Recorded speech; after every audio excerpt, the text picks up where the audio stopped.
उत्तराखंड की सियासत में किस तरीके से भूचाल है, अब इस पे हम सभी की निगाहें। बीजेपी से निष्कासित होने के बाद उत्तराखंड के पूर्व मंत्री हरक सिंह रावत ने न्यूज 18 से एक्सक्लूसिव बातचीत करते हुए कहा कि उन्हें बीजेपी से बर्खास्त होने के बारे में कोई जानकारी नहीं दी गई।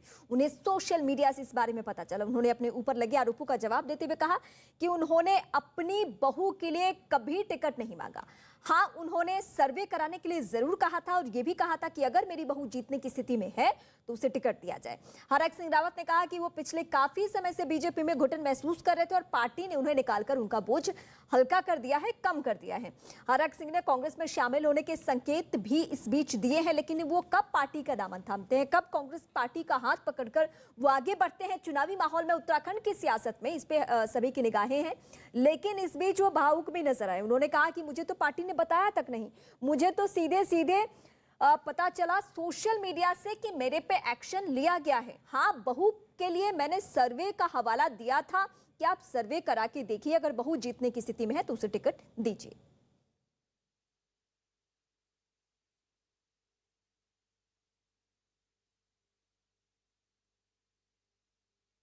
हरक सिंह रावत जी, यहाँ पर कि बीजेपी का ये आरोप है कि पार्टी के कई सिद्धांत थे, उनका आप पालन नहीं कर रहे थे, साथ साथ आपने अपनी बहू के लिए टिकट मांगा था। वह देखिए ये बिल्कुल अब क्या अपना चेहरा छिपाने के लिए, कई बार क्या होता है कि जब कोई बड़ी गलती हो जाती किसी से तो वो कोई अपनी गलती स्वीकार करने के लिए तैयार नहीं होता। मुझे बड़ा दुख है इस बात का कि भारतीय जनता पार्टी का इतना बड़ा नेतृत्व और वो इस तरह की पलाश जो उससे 2 दिन पहले मेरी देहरादून में जब 3 दिन पहले मुलाकात हुई थी, उन्होंने बुलाया था, तो मैंने कहा भाई मैं अभी रेस्टोरेंट गया था और जिस तरह अनुकृति गोसाई जी ने, जो हमारी बहू है, उनके जिस तरह 5,000 महिलाएं आई थी, एक उत्साह है उनको लेकर। मैंने कहा इसलिए नहीं कि वो सामाजिक काम कर रहे हैं उस क्षेत्र में, तो मैंने कहा इसलिए नहीं कि वो मेरी बहू है और इसलिए उसको चुनाव लड़ाया। आप सर्वे करा लीजिएगा, अगर वो जीत सकती है तो उसको आप मौका दे दो। मैंने कहा मैं बहुत उत्तराखंड की राजनीति में काम करने के लिए तैयार नहीं हूँ, मुझे पार्टी में कोई काम दे दो और मैं पार्टी के लिए काम करूंगा। ये बात हुई थी। उन्होंने कहा ठीक है, आज आपने मुझसे ये बात कही है, मैं पार्टी के हाईकमान से, राष्ट्रीय अध्यक्ष जी से, माननीय अमित शाह जी से ये बात करूंगा और उसके बाद बताऊंगा। तो उसके बाद मैं कल इस उम्मीद में कि शायद प्रहलाद जोशी जी, मैंने तो क्या सिद्धांत है पार्टी के, मैं सोचता हूँ पिछली बार मुन्ना चौहान जी को और उनकी पत्नी को 2 टिकट दिए, यशपाल आर्य जी उनकी पत्नी को 2 टिकट दिए। मैं हमेशा एक बार मैं परिवारवाद के बिल्कुल खिलाफ हूँ, लेकिन अगर किसी परिवार के जी, हरक सिंह रावत जी, आप पर यह भी बीजेपी आरोप लगा रही है कि आप कांग्रेस के कई नेताओं के संपर्क में भी थे। देखिए, मैं बिल्कुल नहीं संपर्क में था, मैं बिल्कुल, ये उनका झूठा आरोप है। मैंने कहा नहीं कि प्रीतम सिंह जी जो लीडर ऑपोजिशन है, जो हमारे कांग्रेस के प्रदेश के अध्यक्ष हैं गोदयाल जी, मेरे छोटे भाई हैं, मेरे संबंध हैं। जब मैं कांग्रेस में था तब भी मैं भाजपा के सभी लोगों से मेरे राजनीति अपनी जगह है लेकिन संबंध अपनी जगह। लेकिन इसका मतलब ये नहीं कि कोई मैं कल भी जब दिल्ली घर पे पहुंचा हूँ, मेरे घर से फोन आया देहरादून से, तो उन्होंने कहा नहीं भाई आप कोई बड़ा निर्णय मत कर देना। मैंने कहा, वो भी सोशल मीडिया पे देखने के बाद उन्होंने कहा, मैंने कहा नहीं मैं ऐसा कोई निर्णय कर ही नहीं रहा हूँ। लेकिन मुझे अच्छा लगा, आज मैं बड़ा खुश हूँ कि मुझे 5 साल काम नहीं करने दिया गया पार्टी में, लेकिन मैं इसके बावजूद भी कड़वे घूट पी के पार्टी में रहा कि मैंने भाजपा में आया हूँ, एक बड़ी लड़ाई लड़के भाजपा में आया हूँ और मैं नहीं चाहता था कि जब मैं भाजपा में सम्मिलित हुआ था देहरादून भाजपा कार्यालय में, तो मैंने कहा था मुझे जिंदगी में कुछ मिले ना मिले लेकिन मैं भाजपा के साथ रहूंगा। धामी ने जरूर मुझे सहयोग किया लेकिन उनको समय बहुत कम मिला। लेकिन उससे पहले जिस तरह मैं अच्छा काम कर रहा हूँ, जबरदस्ती उसमें व्यवधान डालने की कोशिश की जाती रही। लेकिन सिर्फ मैं इसलिए कि मैं कांग्रेस छोड़ के भाजपा में नहीं आया होता तो शायद मैं, क्योंकि मैं इतना घुटन जैसा माहौल था, मैं नहीं रह सकता था। लेकिन मेरे सामने धर्म संकट ये था कि हम कांग्रेस छोड़ के भाजपा में आए थे, फिर लोग हम पे आरोप लगाते कि आपने, अच्छा है भाजपा ने मुझे खुद ही निकाल दिया और मेरा बहुत बड़ा, आज मैं बहुत रिलैक्स हूँ। मैं यानी आराम अच्छा, से आपने सोया कहा हूं कि अच्छा है और, भाजपा ने आपको खुद बस ही निकाल दिया, लेकिन सवाल ये भी है यहाँ पर हरक सिंह रावत जी कि आखिर क्या आप आगे की रणनीति आपकी क्या है, पहले तो ये बताइए। कांग्रेस में शामिल होने की बहुत सारी अटकलें आपकी हैं। देखिए, अब तक बिल्कुल जब अब तक की अटकलें बिल्कुल, जैसे मैं कहूँ ना, बाघ आया और आदमी डर की वजह से कूद जाता है, ऐसे ही हुआ। पता नहीं भाजपा को मैं खुद नहीं समझ पा रहा हूँ कि कैसे इनके दिमाग में, हो सकता है मेरे मोबाइल टेप कर रहा हूँ, मैं हंसी मजाक कर रहा हूँ मैं कि भाई, मैंने तो कल भी जो सच है वो कहा पार्टी से कि मैंने कहा भाई भाजपा की सरकार नहीं आ रही प्रदेश में, लेकिन केवल इसलिए मैं नहीं भाजपा छोड़ूंगा कि भाजपा सरकार नहीं आ रही तो मैं भाजपा छोड़ दूंगा, लेकिन क्योंकि लोगों का रुझान, युवाओं का रुझान, कर्मचारियों का रुझान भाजपा के पक्ष में नहीं है उत्तराखंड में। ये मैं कड़वी सच्चाई, पिछले 6 महीने से मैं अपनी पार्टी के नेतृत्व के सामने नड्डा जी से मैंने बातचीत की, माना अमित शाह जी से बात की, सबसे मैंने कही, लेकिन मैं इससे छोड़ने वाला नहीं था पार्टी की सरकार नहीं आ रही। अरे अगर अच्छे दिनों में हम साथ हैं तो क्या बुरे दिनों में नहीं साथ रहेंगे? लेकिन मुझे नहीं समझ में आ रहा कि बिना मुझसे बातचीत किए हुए, अरे आप मुझसे बातचीत करते, वो तो अच्छा हुआ कि मेरे घर में बिजली नहीं गई होती, बिजली ठीक नहीं, खराब नहीं हुई होती, तो मैं तो अमित शाह जी को फोन टाइम लेने के लिए फोन मिला रहा था, लेकिन तब तक समाचार आ गया कि मुझे निष्कासित कर दिया। तो मैं सोचता हूँ कि शायद केदार बाबा, ईश्वर शायद मेरे हाथों कुछ और चाहता था और कुछ अच्छा होना होगा। कई बार बुराई में अच्छा ही ढूंढनी चाहिए। हरक सिंह रावत को बीजेपी से निकाले जाने पर सीएम पुष्कर धामी ने बताया कि वो अपने परिवार के लिए टिकट की मांग कर रहे थे, इसीलिए पार्टी को यह फैसला लेना पड़ा। क्या उत्तराखंड में कुछ लग रहा है कि पार्टी में कुछ और फूट पड़ेगी, कुछ लोग और भी जाएंगे? नहीं, कहीं कोई ऐसी फूट नहीं है। सर, उत्तराखंड की जनता के लिए क्या कहेंगे? एक बड़ा मैसेज फिलहाल बीजेपी ने दिया है कि परिवारवाद को लेकर आगे नहीं बढ़ रहे। हाँ, निश्चित रूप से हमने तय किया है कि एक परिवार से एक व्यक्ति को ही टिकट दिया जाएगा और किसी के परिवार में हम 2 टिकट 3 टिकट नहीं देंगे, क्योंकि हमारी पार्टी हमेशा इसके खिलाफ है। हरक सिंह रावत के लिए क्या कहेंगे? हरक सिंह रावत और लगातार हरक सिंह रावत के लिए क्या कहेंगे? कर रहे थे, आपने उनको आवाज पर भी बुलाया था। उनका लंबा अनुभव है और वो स्वयं तय करेंगे अपने बारे में। न्यूज 18 से बातचीत के दौरान हरक सिंह रावत ने बीजेपी पर बड़ा हमला बोला। उत्तराखंड में इस समय कोई सच माने न माने, मैं पिछले 1 साल से इस बात को कह रहा हूं, एक सीट पर आप एनालिसिस कर लो। मैंने अमित शाह जी से, नड्डा जी से, सारे पलाजो सबसे कहा है, कुछ भी कर लें, उत्तराखंड में कांग्रेस की सरकार आ रही है, पूर्ण बहुमत से कांग्रेस सरकार आ रही है। लेकिन अब मुझे नहीं लगता कि, देखिए मैंने कहा ना कि ईश्वर शायद इनको बुद्धि विनाशकारी विपरीत बुद्धि, इनको शायद जब किसी के दिन आने लगते हैं तो उससे ऐसी गलतियां होती हैं। मैं तो मिलिट्री साइंस का विद्यार्थी रहा हूं, मैं विश्वविद्यालय में 25 साल सैन्य विज्ञान को पढ़ाया है और मैंने देखा कि जब किसी राजा के या किसी को हारना होता है, किसी की कोई पराजय लिखी होती है, उसको नुकसान होना होता है, तो उसको वही बुद्धि देता है आदमी। और मुझे लगता है कि मैं उत्तराखंड के हित में देख रहा हूं उनके इस निर्णय को। बीजेपी नेता महेंद्र भट्ट ने भी न्यूज 18 से बातचीत की और कहा कि हरक सिंह पर एक्शन लिया गया है। देखिए, मैंने न्यूज 18 से समाचार को भी देखा है ना, और कुछ जानकारी भी मैं लगा रहा हूँ, से बात कर रहा हूँ, जैसी कोई जानकारी मिलती है। और क्योंकि पार्टी का ना अनुशासन है, दबाव की राजनीति बीजेपी के अंदर चलती नहीं है। हरक सिंह उत्तराखंड के बहुत बड़े नेता हो सकते हैं, लेकिन पार्टी के अंदर मर्यादा और संगठन के नियमों के आधार चलने का जो नेचर है, उसको उन्होंने माना नहीं है। और पार्टी ने अगर ऐसा कोई निर्णय लिया तो एक अच्छा निर्णय है। हरक सिंह रावत ने बीजेपी से निकाले जाने के बाद खुशी जाहिर की, इस बात का दावा किया कि वो पार्टी में रहकर खुश नहीं थे। बड़ा सुकून जैसा मिल रहा है कि मुझे काम नहीं करने दिया 5 साल, लाल ढांग चिलखा सड़कों पे सहयोग नहीं किया। आपका जो है, मैं पाखरो जो टाइगर सफारी बनाने के लिए काम कर रहा था, उस पर जानबूझ के व्यवधान डाले गए। बहुत सारे मेडिकल कॉलेज की, देखिए वहाँ की जो सरकार थी, मुझे देखिए मैं कोई आज भाजपा ने मुझे निकाला है, मैं कोई गलत बात नहीं करूँगा, न मैं कभी गलत बात करने का आदी हूँ। अमित शाह जी ने और माननीय नड्डा जी ने मुझे हमेशा, पार्टी के राष्ट्रीय नेतृत्व ने, प्रधानमंत्री मोदी जी ने हमेशा मुझे बहुत सम्मान दिया है।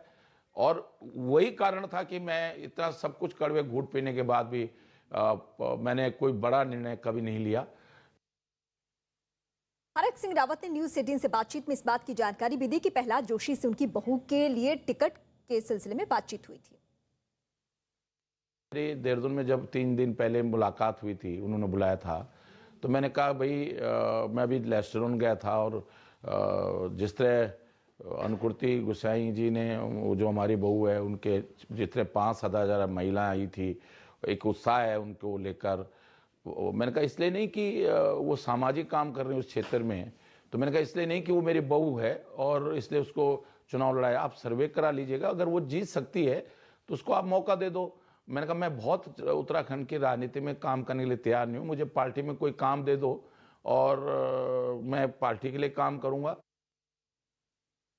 हरक सिंह रावत ने इस बात का भी दावा किया है कि इस बार उत्तराखंड में बीजेपी की सरकार नहीं बनने वाली है, कांग्रेस पार्टी की सरकार बनेगी।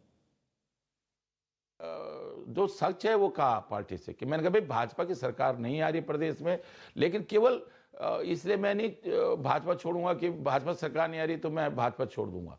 लेकिन क्योंकि लोगों का रुझान, युवाओं का रुझान, कर्मचारियों का रुझान भाजपा के पक्ष में नहीं है उत्तराखंड में। ये मैं कड़वी सच्चाई, पिछले 6 महीने से मैं अपनी पार्टी के नेतृत्व के सामने नड्डा जी से मैंने बातचीत की, माना अमित शाह जी से बात की, सबसे मैंने कही, लेकिन मैं इसलिए छोड़ने वाला नहीं था पार्टी की सरकार नहीं आ रही। अरे अगर अच्छे दिनों में हम साथ हैं तो क्या बुरे दिनों में नहीं साथ रहेंगे? लेकिन मुझे नहीं समझ में आ रहा कि बिना मुझसे बातचीत किए हुए, अरे आप मुझसे बातचीत करते, वो तो अच्छा हुआ कि मेरे घर में बिजली नहीं गई होती, बिजली ठीक नहीं, खराब नहीं हुई होती, तो मैं तो अमित शाह जी को फोन टाइम लेने के लिए फोन मिला रहा था। लेकिन तब तक समाचार आ गया कि मुझे निष्कासित कर दिया। बीजेपी नेता मदन कौशिक ने आरोप लगाया है कि हरक सिंह रावत पार्टी के अनुशासन के दायरे से बाहर जा रहे थे, इसीलिए फैसला लेना पड़ा। मुख्यमंत्री जी ने डॉक्टर हरक सिंह रावत जी को मंत्रिमंडल से हटाने का निर्णय लिया। राष्ट्रीय अध्यक्ष जी के निर्देश पर पार्टी के प्राथमिक सदस्य थे डॉक्टर हरक सिंह जी को भी निलंबित करने का, निष्कासित करने का निर्णय हुआ। पिछले दिनों से लगातार इस प्रकार की गतिविधियां, इस प्रकार की शिकायतें, इस प्रकार की सारी बातचीत सामने आ रही थी। पार्टी ने अनुशासन की उस सीमा में बाहर करने के रूप में हरक सिंह रावत जी को पार्टी से अलग किया है। उत्तराखंड के बाद उत्तर प्रदेश की सियासत का रुख करेंगे कि वहां अब क्या हलचल है चुनावी माहौल के लिहाज से। दिल्ली में आज शाम बीजेपी की बड़ी बैठक होने जा रही है, जिसमें योगी आदित्यनाथ की मौजूदगी होगी और ये बड़ी बैठक यूपी चुनाव के तीसरे और चौथे फेज के उम्मीदवारों पर चर्चा को लेकर की जाएगी। इस बैठक में सीएम योगी आदित्यनाथ मौजूद रहेंगे, दोनों डेप्यूटी सीएम और यूपी प्रदेश अध्यक्ष स्वतंत्र देव सिंह भी शामिल होंगे। तीसरे और चौथे चरण के होने वाले चुनाव को लेकर उम्मीदवारों के चयन को लेकर होने वाली बैठक में वो हिस्सा ले सकते हैं।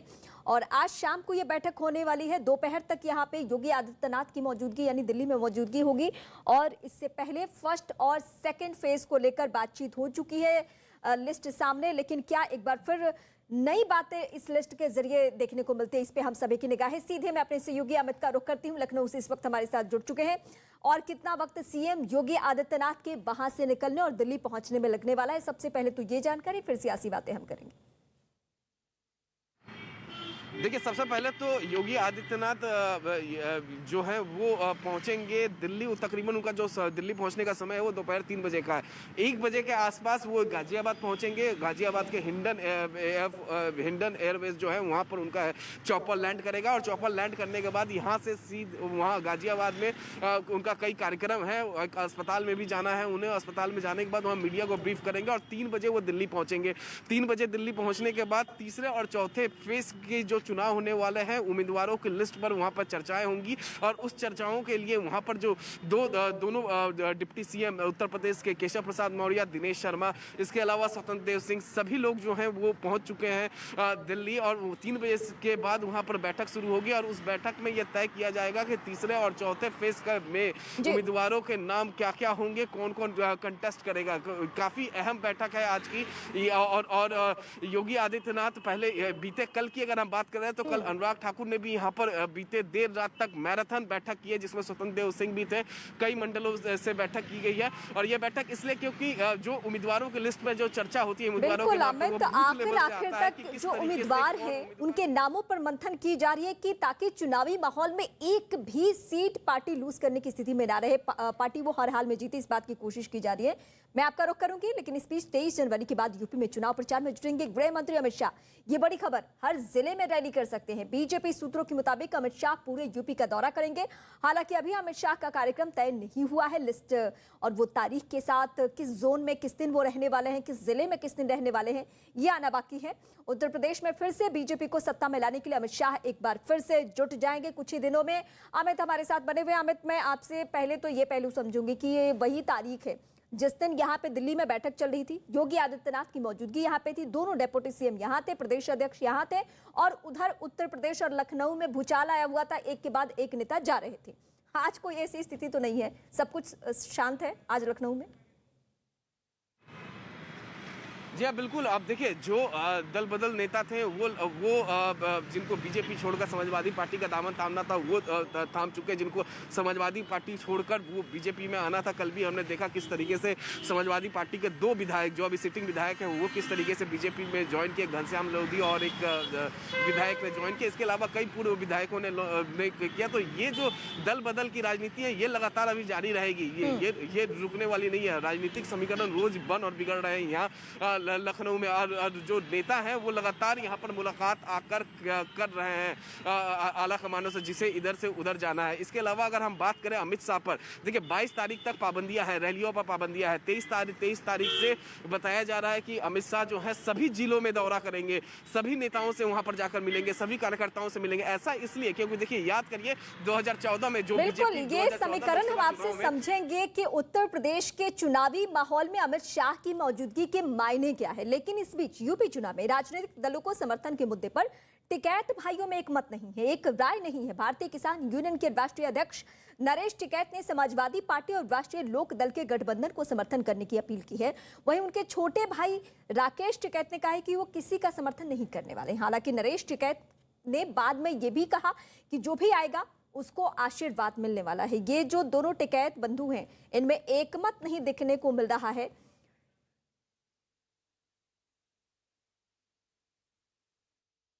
सारे को गठबंधन को जहां से जिसकी भी हो बातचीत, भाई आप लोगों की परीक्षा की घड़ी इस गठबंधन तक बगल जो कोई भी जाओ उसे उषा मंदरामन पे जो कुछ भी तरीका अपनाना हो, रिक्वेस्ट का यह हो तो कुछ नहीं हो तो बड़े अच्छे तरीके से सब मनाने की बात है और इस गठबंधन को सफल बनाओ। समर्थन नहीं है हमारा, अपना चुनाव लड़े सब लोग, हमारे पास में सब लोग आते हैं वहाँ पे, हम सबको यही कहते हैं चुनाव लड़ो, अपना शांति से लड़ो। तो इस बार मतलब क्या यूपी में क्या किस तरीके का? नहीं, अभी नहीं, लोग अपने हिसाब से दे लेंगे। भाई धान पे क्या हो तो इनको वोट दे लियो और नुकसान हो जाओ तो किसी दूसरे को देगा, तो नाराजगी के आधार पे वोट लोग देते हैं। और इस वक्त राकेश टिकैत हमारे साथ खुद जुड़ चुके हैं। राकेश टिकैत जी, मैं आपसे जानना चाहती हूं कि चुनावी माहौल में हवा को भांपते हुए आप किसके साथ हो रहे हैं? ना हम किसी के साथ नहीं, ना हम हवा को भांप पे करते, मतलब हम हवा को भांप के वो करें चुनाव कर, उसका हमारा चुनाव से कोई मतलब नहीं है। सरकारें ठीक काम करो जी, ठीक है, सरकारें नहीं ठीक काम करेगी तो हमारा तो आंदोलन वाला मामला है, या जनता अपने आप भाप ले, क्या करना इसको। हमने किसान आंदोलन से देखा कि आप बड़े चेहरा बनकर निकले हैं और किसानों का भरोसा आप पे है। आप जो कहते हैं किसान वो करते हैं, ऐसा आप भी दावा करते हैं। तो हम इस लिहाज से पूछ रहे हैं कि आपका आशीर्वाद किसके तरफ जाने वाला है? हमने ये कहा है कि किसानों को इनको पता है कहाँ जाने वाला, ये जानता है सब किसान, हाँ सब जाने हैं। अच्छा, आपके कहे अनुसार किसान तो जानते हैं, लेकिन आपके भाई जो नरेश टिकैत हैं वो आपकी राय से अलग राय रख रहे हैं, तो घर में ये एक मत क्यों नहीं देखने को मिल रहा है? वो कोई राय नहीं रख रहे। अरे कोई तुम राड करवा दोगे घर में, ये राड जरूर करवा दोगे, हमारा ठीक चल रहा काम, ना ना आप जरूर राइड करोगे। नहीं नहीं, हम नहीं करवाने वाले हैं। दरअसल उनकी उन्होंने हम बता देंगे उन्होंने क्या कहा। उन्होंने कहा कि जो गठबंधन का यहाँ से कोई कैंडिडेट था वो अपना सिंबल लेके गया। जो एक विचारधारा के आदमी जाते हैं, अगर सिंबल एक ले गया तो उसके साथ में 200-300 लोग गए। उन्होंने सिंबल वो टिकैत साहब को दे दिया, तो टिकैत साहब ने वो सिंबल फिर उसी को दे दिया और उन्होंने कहा अपना जाकर चुनाव लड़, हम तो सब साथ ही हैं। तो यही तो कहते हैं, और क्या कहते हैं। आपके भाई साहब की बात एक बार कोई सुना दूं आपके क्या घर मैं? पर आया, नरेश टिकैत ने क्या कहा एक बार मैं अरे सुनाऊं क्या, आपको? अच्छा हमें पता है, सुन ली हमने।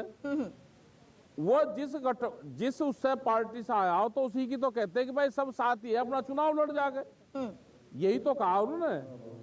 तो उसको ये कहते हैं भाई तू चुनाव मत लड़े और हम तेरे साथ नहीं है। हाँ।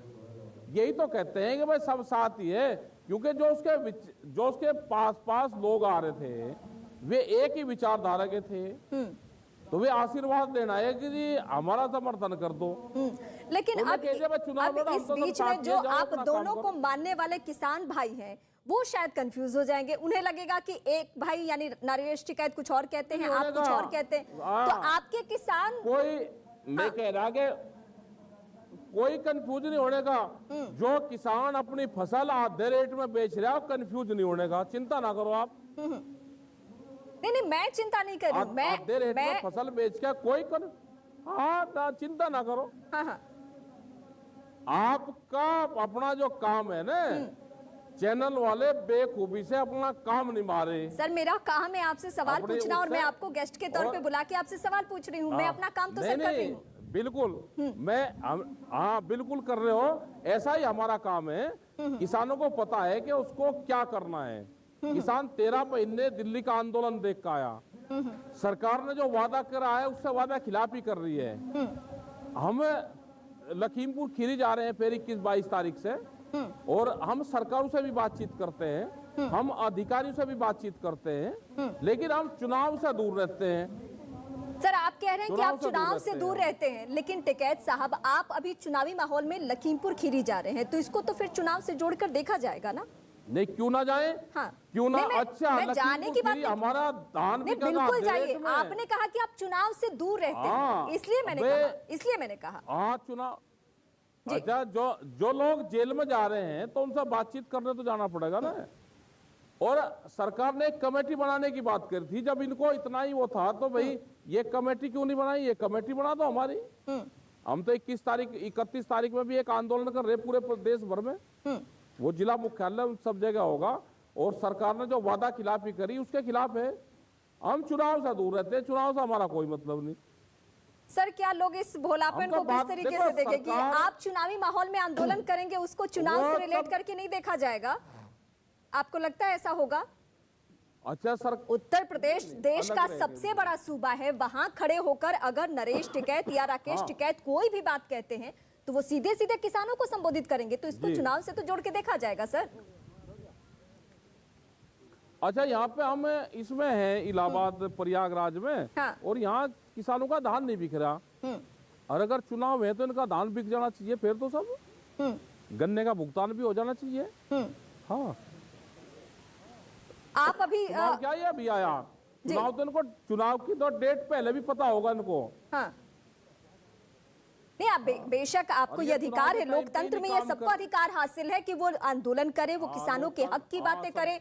आपसे पहले भी जितने किसान लीडर रहे हैं उन्होंने ये किया है, लेकिन चूंकि आप स्वीकार नहीं रहे हैं कि आपका चुनावों से कोई वास्ता है, क्योंकि आप लोगों ने अपने आंदोलन वाले मंच से भी कहा कि हम चुनाव में सबक सिखा देंगे, ये कहा था आप सभी। नहीं, हम चुनाव में हम किसी के उसमें नहीं जा रहे ना। चुनाव पर हमारे पॉलिटिकल पार्टी कोई भी हमारे मंच पर आई, आपने सबने देखा कि कोई भी पॉलिटिकल पार्टी हमारे मंच पर नहीं आई, ना हमने आने दिया किसी को। देखो, सरकार, हमारा मुद्दा है सरकार से। हाँ। और सरकार और पार्टियां दोनों अलग अलग चीज रहती है, और इसमें एक बड़ी बहस देश में होनी चाहिए अब। अच्छा, दिल्ली से नोएडा, नोएडा से अलग चीज है और पार्टियां। राकेश टिकैत साहब, दिल्ली से नोएडा, नोएडा से गाजियाबाद, गाजियाबाद से लखनऊ, लखनऊ से लखीमपुर खीरी, लखीमपुर खीरी से इलाहाबाद, ऑलमोस्ट पूरा यूपी घूम रहे हैं, दिल्ली घूम रहे हैं। तो बता तो दीजिए किधर माहौल है, चुनाव का रुख क्या है?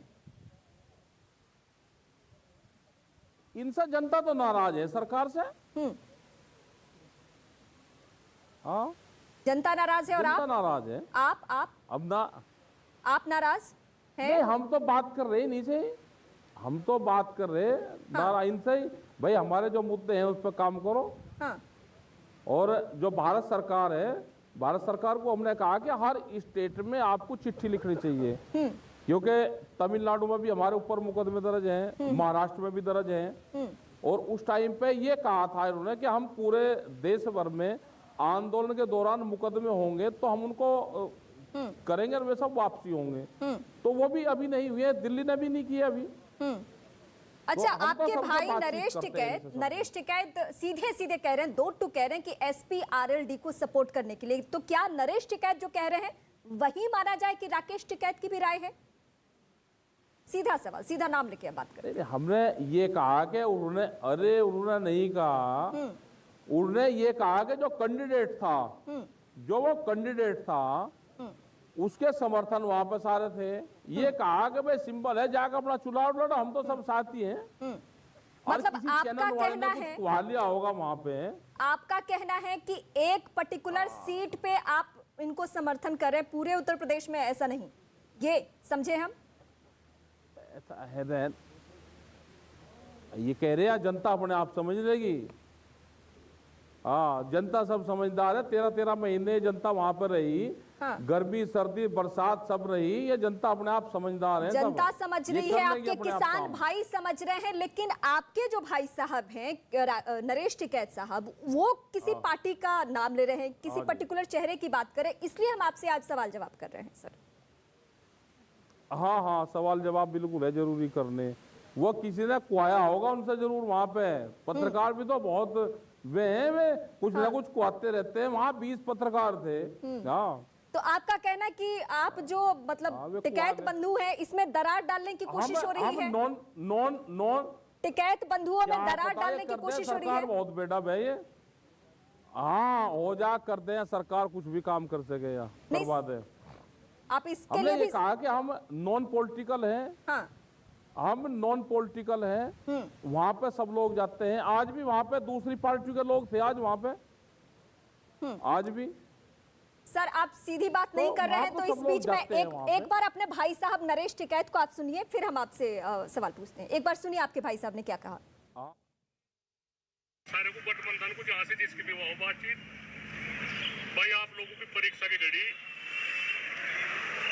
इस गठबंधन तक बगल जो कोई भी जाओ उसे उषा मंदरामन पे जो कुछ भी तरीका अपनाना हो, रिक्वेस्ट का यह हो तो कुछ नहीं हो तो बड़े अच्छे तरीके से सब मनाने की बात है और इस गठबंधन को सफल बनाओ। टिकैत साहब क्या कहेंगे आप? आपने अपने भाई साहब को सुन लिया।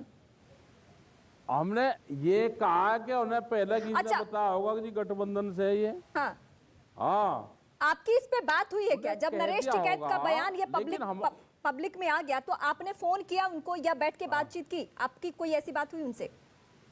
ना हो नहीं पाई। हम इलाहाबाद में हैं और वे वहां पे हैं। नहीं तो फोन तो है ना सर, फोन तो अवेलेबल है, तो आपने पूछा उनसे? हाँ है, हाँ पता करेंगे, बात करेंगे। अभी बात हुई नहीं है आपकी,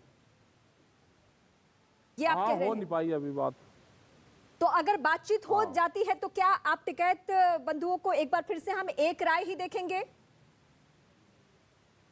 हमारी सब एक राय है, हम कहीं अलग नहीं है। तो एक राय में वो क्या राय? एक राय चुनावी माहौल में एक राय में वो क्या राय?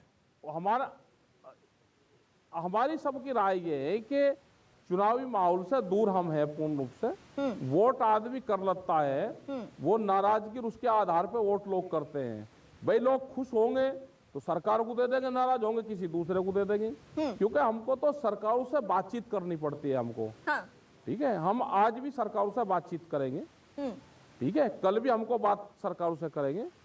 और अगर ये फसल आधे रेट में बेचकर सरकार को वोट देना चाहते हैं किसी को, तो दे लो।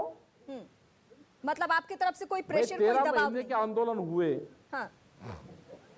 कोई दबाव नहीं है, जनता है ये पूर्ण रूप से फ्री है। इसको पता है कि इसको क्या करना है। अच्छा अब चूंकि हम इस पे सब बात कर पता रहे है, थे, जनता सब जानते हैं। जी टिकैत साहब, हम आपसे इस पे बात कर रहे थे कि आप दोनों भाइयों की इन दिनों राय अलग हो चुकी है, तो क्या आने वाले दिनों में हम ये देखें कि एक मंच होगा, कोई राय नहीं है अलग। एक मंच से आप दोनों एक साथ किसानों कोई की राय बात नहीं करेंगे? है। एक मंच से किसानों की एक साथ बात एक करेंगे? साथ ही हमें हम क्या बात ऐसे कर देखने रहे, को मिल रहा है? पूरा घर है, एक साथ है, इकट्ठा है, कोई अलग नहीं है। कोई अलग नहीं है। लेकिन उनका बयान चुनावी माहौल में सर ऐसा आ गया, इसलिए हमें बार बार आपसे सवाल यही पूछना पड़ता है कि ये क्या हम समझना चाहते हैं कि नहीं, आप बार आप दोनों में कहीं कोई प्रॉब्लम तो नहीं है, कोई दिक्कत तो नहीं है? कोई प्रॉब्लम, हमको कोई प्रॉब्लम नहीं है किसी को। सर चुनाव सब के एक माहौल हैं में और किसानों के लिए काम, हाँ, चुनाव से हम दूर रहते हैं। चुनाव के माहौल में, चुनाव से दूर है हम। चुनाव के माहौल में हमने ये देखा है कि आज कोई किसी के साथ है और परिवार का दूसरा आदमी कल किसी और के साथ होता है, कहीं ऐसा तो नहीं है? कोई किसी के साथ नहीं, सब इकट्ठे हैं। नहीं, सब इकट्ठे हैं और पूर्ण रूप से संयुक्त मोर्चे की जो पॉलिसी है वही हमारा एजेंडा है। और वो एजेंडा क्या है? वो हमारा एजेंडा ये है कि हम 31 तारीख को एक प्रोग्राम कर रहे हैं पूरे देश भर में। सरकार वादा खिलाफी कर रही है, उसके खिलाफ एक प्रोग्राम करेंगे। और जो हमारे इशू है कि सरकार ने भाई एक कमेटी बनाने की बात करी थी, नहीं अभी बात करी। हम भारत सरकार से भी बातचीत कर रहे हैं अभी भी। और हम उत्तर प्रदेश में भी जो लखीमपुर खीरी की घटना हुई उसमें भी जो वादे कर रहे थे वे पूरे नहीं करे, तो उसमें भी हम अधिकारियों से वहां पर जाएंगे, सब बातचीत करेंगे। आपसे किसी ने क्योंकि हमारे संपर्क किया है लोग इस भी, बीच? बहुत किसान भी जेल भेज दिए। आपसे इस बीच किसी ने संपर्क किया अभी संपर्क नहीं करा, अभी संपर्क नहीं करा। अधिकारियों के जरूर फोन आए और उन्होंने कहा कि लखीमपुर खीरी, मगर भाई लखीमपुर खीरी आएंगे और आप लोगों से बातचीत करेंगे हम, और उन परिवारों से भी हम मिलेंगे। और आपको जो भी कहना है आप वहीं पे ही आप बताना। तो आपको उम्मीद हम है अधिकारी कि इस से बीच मिलेंगे, जो अधिकारी उसमें जी नहीं, क्यों नहीं होगा भाई, होगा। जो वादे करे हैं, जो लिखत पढ़त में वादे हुए हैं, तो उसको पूरा करो। नहीं, इस बीच क्या आपको इस बात की उम्मीद है कि आपको जल्द से जल्द आपसे बातचीत की जाए, और नहीं बात की जाए तो क्या करेंगे आप? आपका अगला स्टेप क्या होगा? हम तो अपनी बात ही तो, अरे हम तो अपनी बात तो कह रहे हैं, किसानों के बीच में जाके उनके बीच में जा रहे हैं, उनके परिवारों से मिल रहे हैं। अच्छा टिकैत साहब, हमने आंदोलन के मंच तो से भी तो हमें देखा भी बहुत है। जी, ठीक है, हमें उसका क्या इंतजार होगा देखा? कि कब आपकी क्या बातचीत देखा होती है। आंदोलन? जी टिकैत साहब, हमने आपको आंदोलन से लेके उत्तर प्रदेश के अलग अलग हिस्सों में आपको ये देखा कि किसानों की एकजुटता आपकी पहली कोशिश है कि किसान अपने हक को लेकर, अपने मुद्दे को लेकर जागरूक रहें। क्या आने वाले दिनों में हमें ये देखने को मिलेगा कि टिकैत परिवार एक साथ एक मंच से किसानों को आह्वान करेगा? तो एक मन से ही तो कर रहे, आप कहाँ हमारे बीच में फाड़ा डाल रहे? क्योंकि हम सब एक है, कोई अलग नहीं आपके है। भाई का एक ऐसा अच्छा, अब जाते जाते हमें बता दीजिए कि जब हमसे बातचीत खत्म हो जाएगी आप अपने भाई बताओ। नरेश टिकैत को फोन लगाएंगे, बातचीत करेंगे कि आपने क्या ऐसा बयान हाँ, दे हो दिया? रही बात, हो रही हमारी बात। हाँ, हो रही हमारी सब बात हो रही है हमारी। चलिए, हमें वक्त देने के लिए बहुत शुक्रिया।